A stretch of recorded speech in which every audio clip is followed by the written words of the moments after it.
Yes, we can see your slide. Go ahead. Perfect. Okay, Yes. so I'll start. Hi, everyone. My name is Dan Lev. I'm an adjunct professor at the Technion, Israel Institute of Technology, and I'm working on the development of plasma propulsion.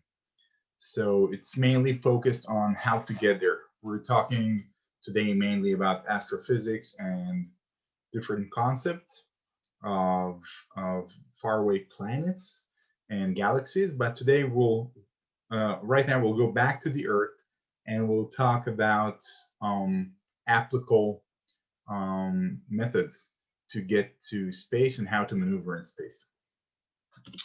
So I will first present about electric propulsion, which is plasma propulsion. It's almost identical. Then I'll talk about different technologies and applications for plasma propulsion. That is where we use this kind of new technology. And finally, I'll talk about what the future holds. So a little bit into the future. So in general, the main question is, why do we even need propulsion in space?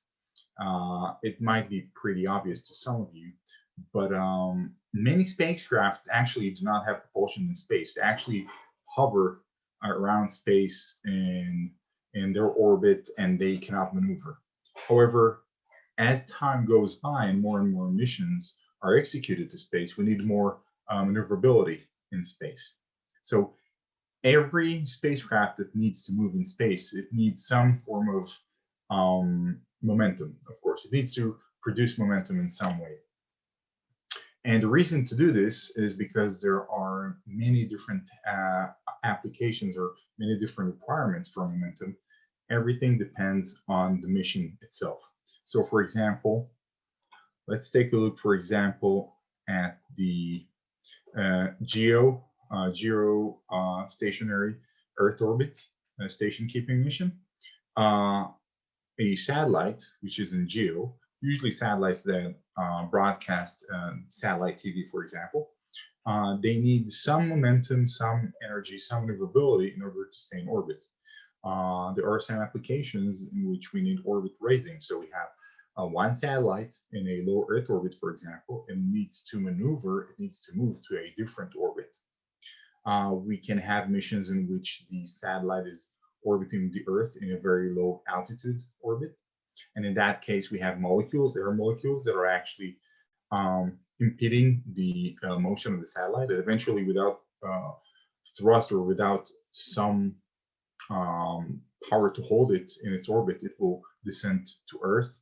Then we have deep space missions in which we need a spacecraft to reach another planet, for example, and so on and so forth.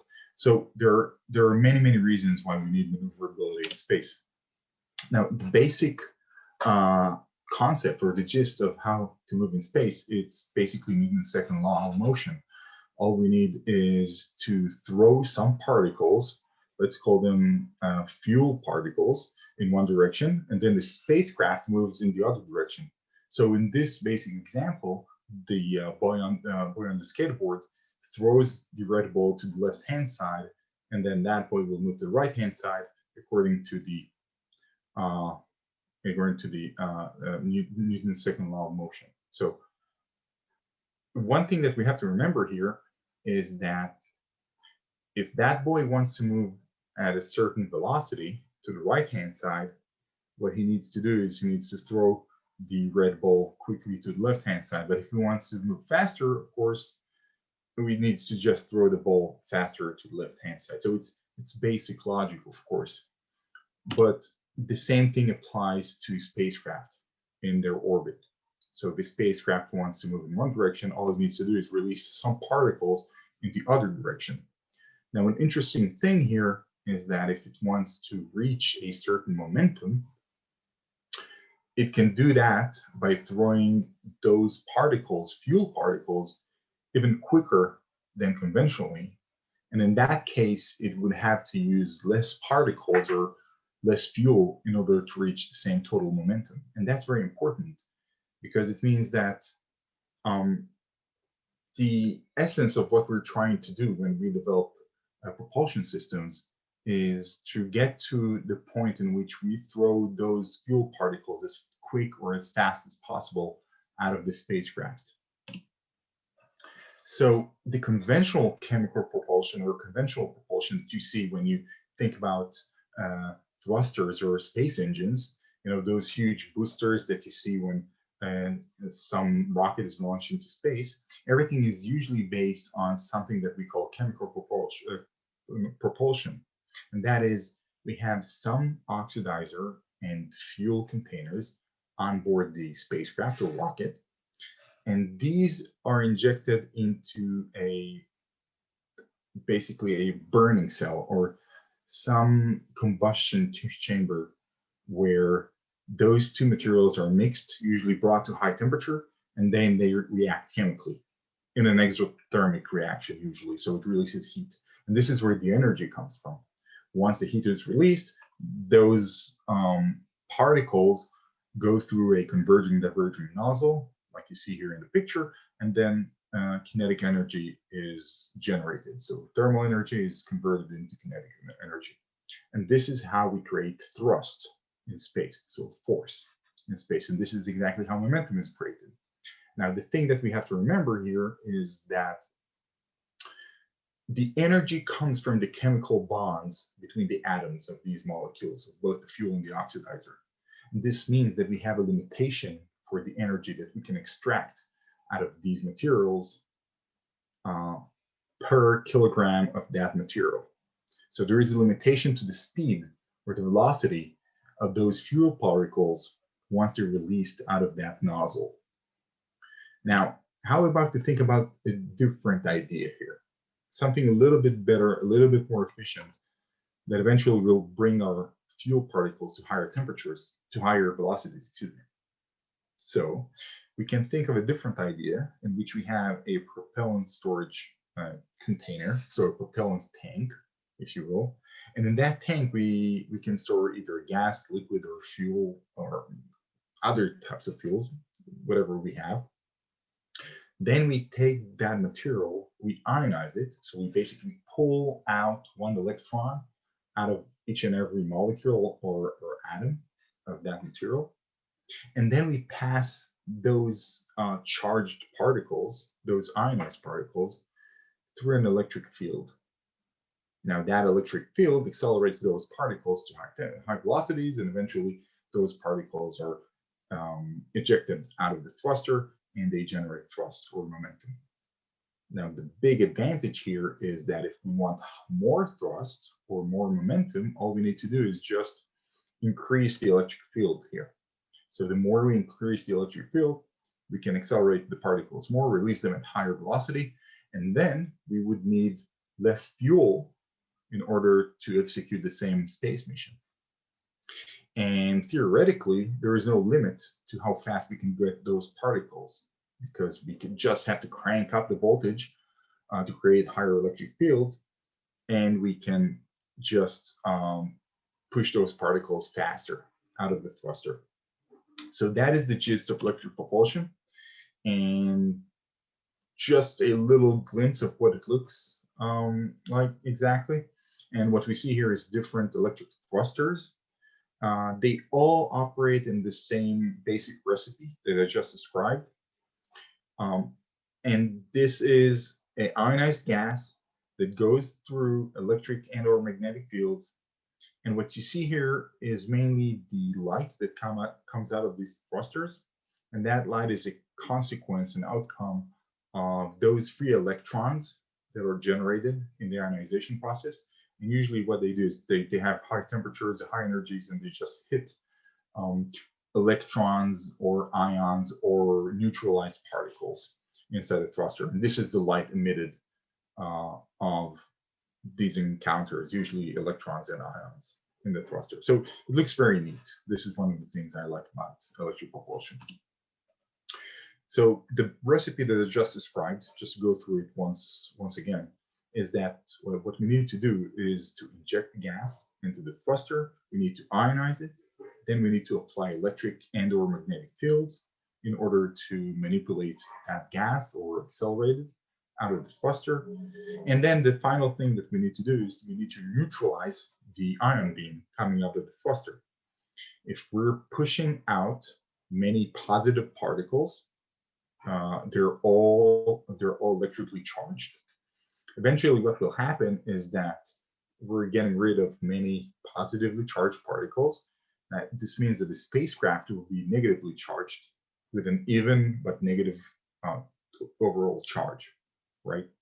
So what we need to do is we need to extract electrons somehow from another device, and we need to match one electron to each one of the ions that are ejected out of the thruster in order to neutralize everything that comes out of it. So this is the final thing that we have to do. So this is the basic recipe for plasma propulsion or electric propulsion. And the attributes of this technology are that it requires an external power source. So we need to get some energy in order to generate those electric or magnetic fields. And that energy is measured, of course, in kilowatts. So energy over time, over a unit of time. Electric propulsion saves a lot of propellant relative to chemical propulsion. And this is a huge plus because we can execute the same space missions with less than half the fuel. And I'll talk a little bit about that because there was a whole trend in the past few years of shifting from chemical propulsion into electric propulsion. And this is one of the things that just changes the space picture. We'll talk about it. And finally, electric propulsion produces low and fine thrust levels. And this is also something very interesting. If we want to have very accurate, very low thrust levels, the only thing that we need to do is we need to crank down the electric field, and we can just generate more tuned or finer levels of thrust. Now, where we're at this point is very interesting, commercially wise, or the methods by which the whole industry, the space industry, is using electric propulsion.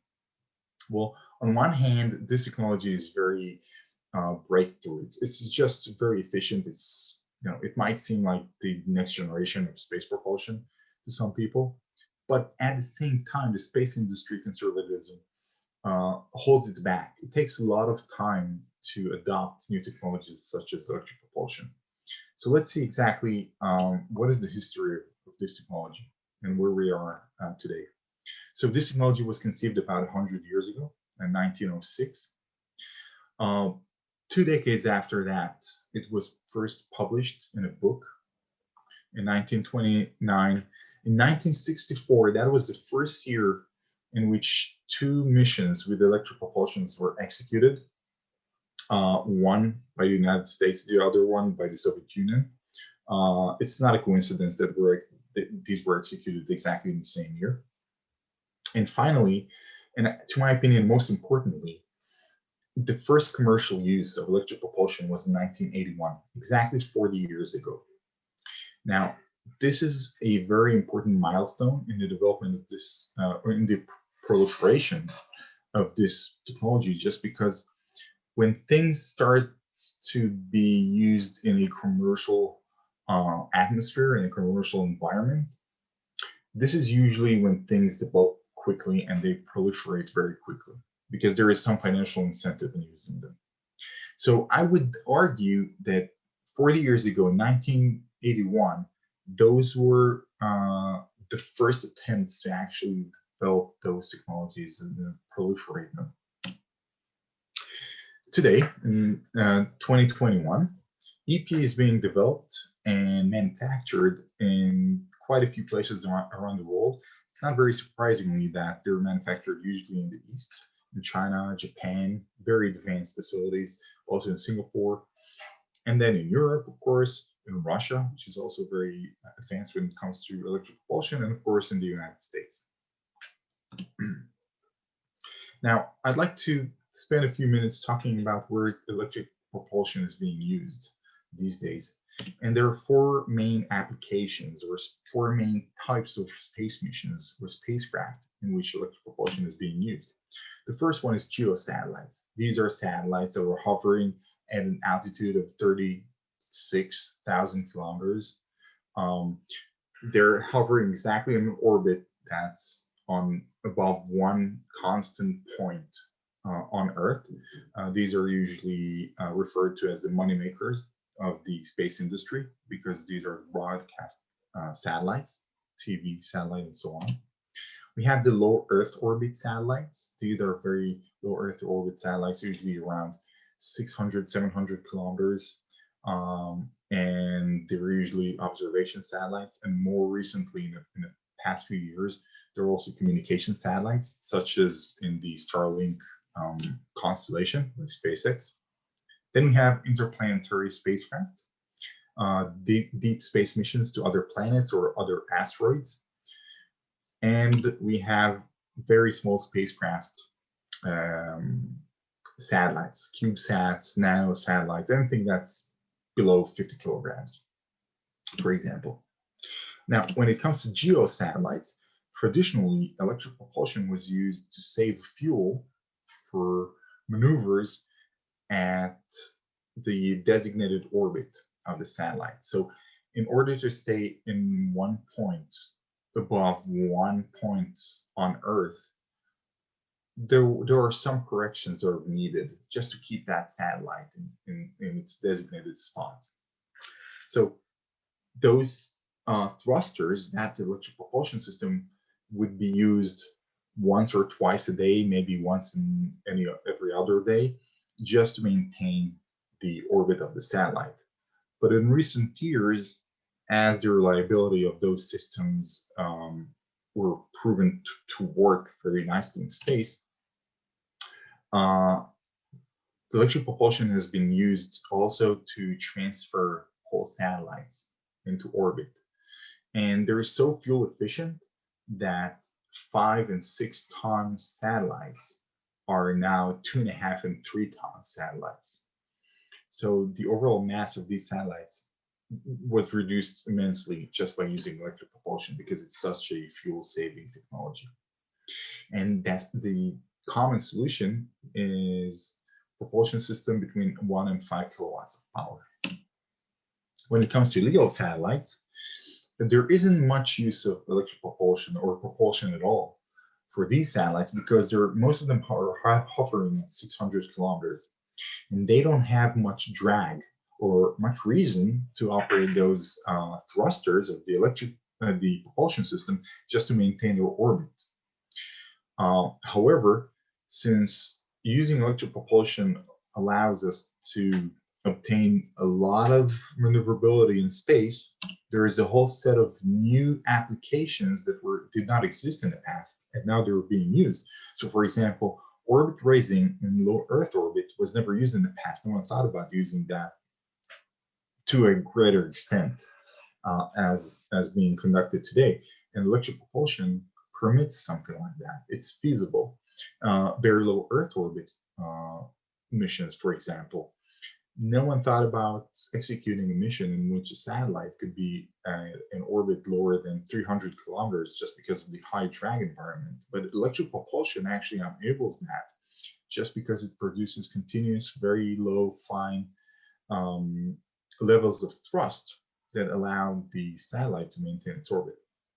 And there are many, many other applications that are used now. Just because we can do it with electric propulsion with very highly fuel efficient systems. One interesting application is the satellite servicing that you see here. We can actually have satellites that are moving between different satellites, existing satellites in space, and they can service them. So refuel them if needed, maybe even give them a little push if there's a need to push them to a new deorbit or graveyard orbit.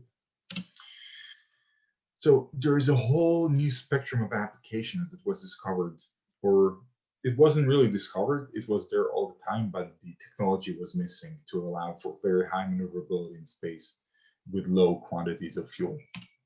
And many startup companies started producing in the last few years, started producing their own propulsion system, their all electric propulsion based systems and they're executing, hopefully in the next future, they will execute many missions. So the solution usually revolves around propulsion system that operate between 100 and 1000 watts. Now, a good example of using these kind of systems is the SpaceX and OneWeb satellite constellations.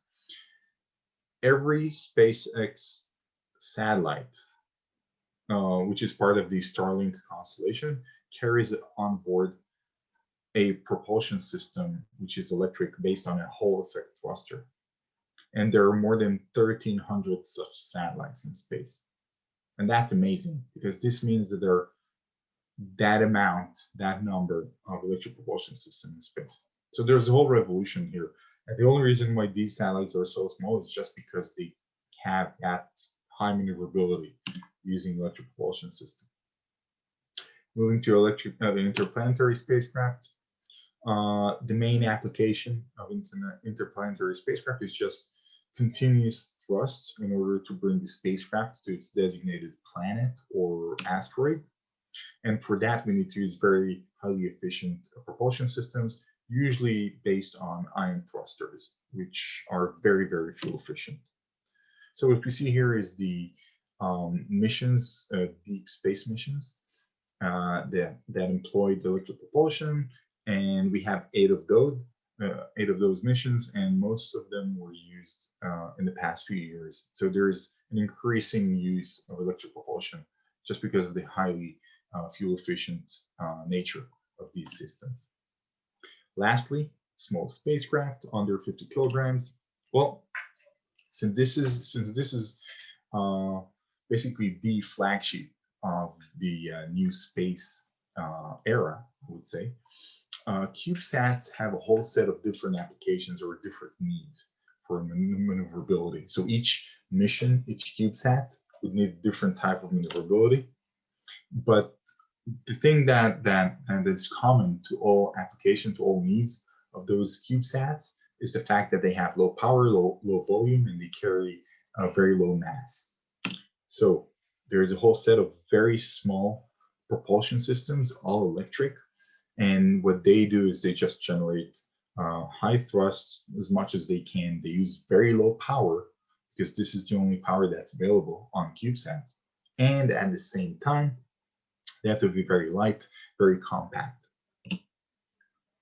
So really, just to summarize, we're about to get to the end of the presentation. What we see here is that in the past, I would say 56 years, there is a whole subset or subclasses of electric propulsion. Each one is suitable for different available power on board the spacecraft. So there's a whole menu of possible solutions that can be used, each and every one depending on the specific mission and size of spacecraft and available power on board that spacecraft. So where we at these days is this. What we see here is a figure that shows us the number of satellites with electric propulsion, number of spacecraft, with electric propulsion launched in each and every year. And of course, we see a nice increase over time in the use of electric propulsion. Blue corresponds to GEO missions, so communication satellites mainly. Green corresponds to low Earth orbit satellites. Yellow corresponds to deep space missions, and red corresponds to CubeSat missions. And what we see here is that there is a great increase, definitely an increase in the use of CubeSats with electric propulsion. And one more thing that we see here is that in the years 2020 and 2021, there's a huge increase. Actually, just to put things in scale, this is what the increase looks like. And this is where we're headed. We went from a couple of dozen satellites with electric propulsion every year to almost 1,000 satellites last year. And this year, we might break this record, actually. So we're moving towards using more and more of this technology every year. Thank you very much. That concludes my talk, and you're free to ask questions.